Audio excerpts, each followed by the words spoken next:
hadirin dan hadirat yang dirahmati oleh Allah Subhanahu wa taala di mana saja mereka berada. Menjadi sunnah di dalam ajaran Nabi Muhammad sallallahu alaihi wasallam adalah mengingatkan, karena tanda keimanan seseorang itu dilihat adakah dia memberi peringatan kepada orang dan mengambil peringatan atau tidak. Wadzakir fa inna dzikra tanfa'ul mu'minin. Sampaikan peringatan, sesungguhnya dalam memberi peringatan akan mendatangkan manfaat kepada orang yang beriman. Majlis seumpama ini adalah majlis untuk mengingatkan. Bila mana kita di dalam Al-Quranul Karim, Allah Subhanahu wa ta'ala menceritakan tentang binatang yang kecil ketika menjadi sebab kepada kalangan binatang yang sesama jenis, ketika memberikan peringatan, memberikan nasihat, memberikan arahan demi kebaikan dan keselamatan binatang itu sendiri, direkodkan oleh Allah Subhanahu wa ta'ala, dirakam oleh Allah Subhanahu wa ta'ala di dalam Al-Quranul Karim, supaya manusia yang mukallaf, supaya manusia yang diberi keistimewaan akal fikiran, mengambil iktibar hatta daripada binatang tersebut. Dalam Al-Quran Allah berfirman menceritakan tentang semut yang berbicara dan menyampaikan kepada semut-semut yang lain. Qalat namlatun. Semut berkata, Ya ayuhan namlu udkhulu masakinakum la yahtimannakum Sulaimanu wa junuduhu wa hum la yash'urun. Wahai sekalian semut, masuklah kamu ke rumah atau ke tempat kamu masing-masing. Jangan sampai kamu dipijak oleh Sulaiman dan tentera-tenteranya sementara mereka tidak sedar. Fatabassama dhahikan min qawliha. Nabi Sulaiman tersenyum ketika mendengar semut berbicara dengan semut yang lain.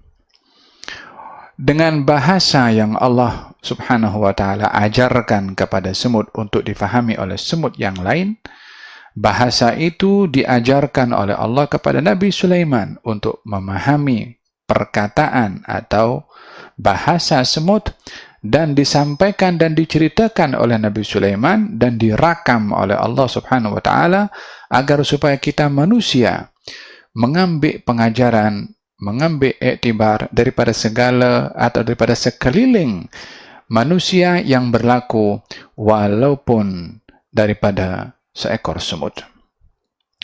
Diceritakan ini semua oleh Allah Subhanahu wa ta'ala di dalam Al-Quranul Karim, bagaimana semut mendatangkan manfaat kepada semut yang lain. Di dalam Al-Quranul Karim juga Allah Subhanahu wa ta'ala berfirman tentang binatang yang menjadi sebab manfaat untuk manusia. Kalau tadi binatang bermanfaat untuk binatang, kali ini binatang bermanfaat untuk manusia. Burung hudhud yang juga dikisahkan oleh Allah di dalam Al-Quranul Karim yang menjadi sebab Islamnya satu negeri.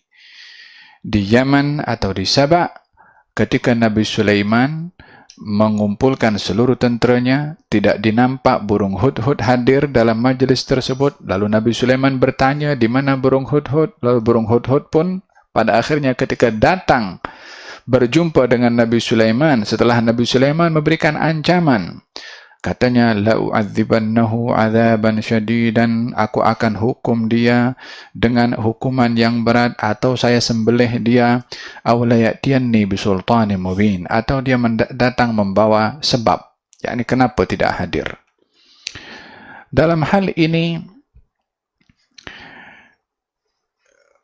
keprihatinan kepada mereka yang kita jaga, mereka yang kita bela, mereka yang kita bertanggung jawab, baik itu anak, baik itu murid, atau baik itu kaki tangan, adalah satu tanggung jawab pengetua atau orang tua atau majikan.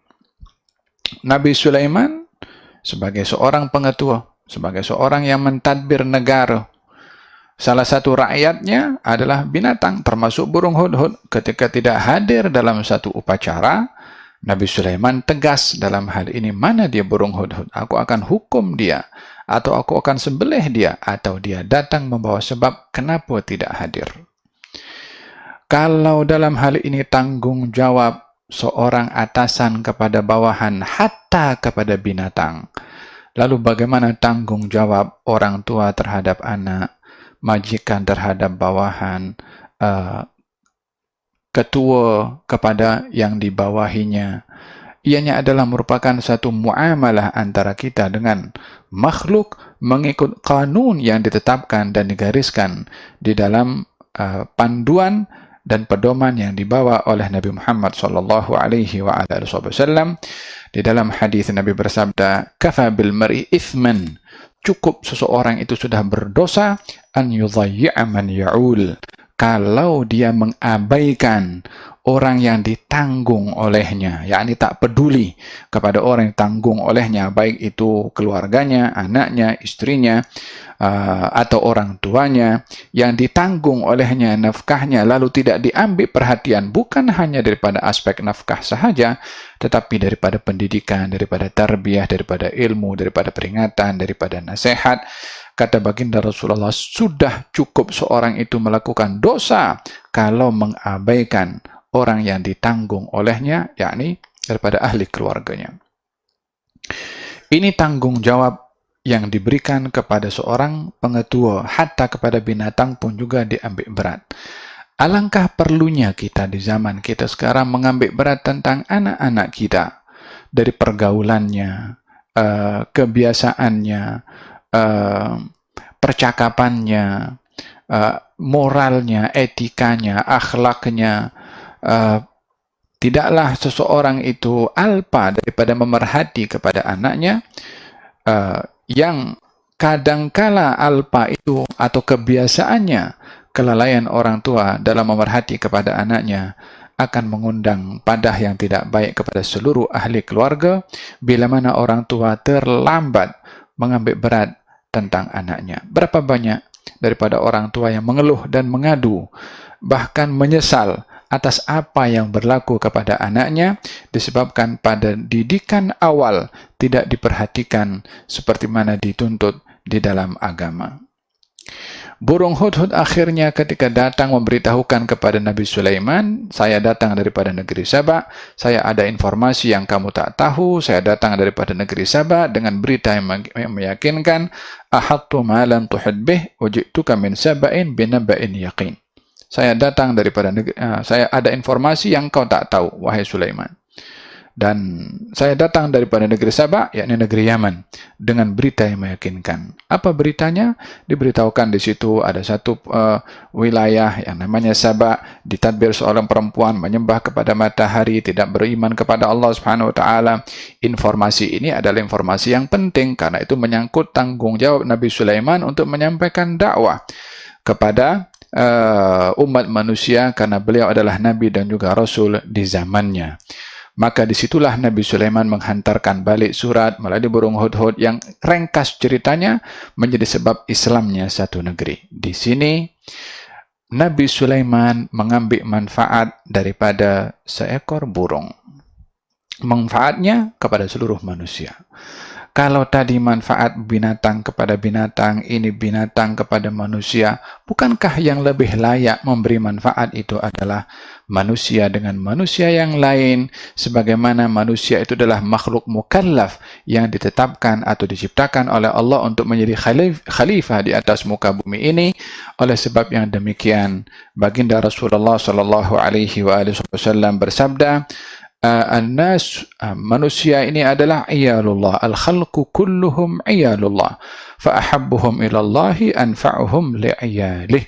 Semua makhluk ini bergantung kepada Allah, yakni memerlukan bantuan daripada Allah.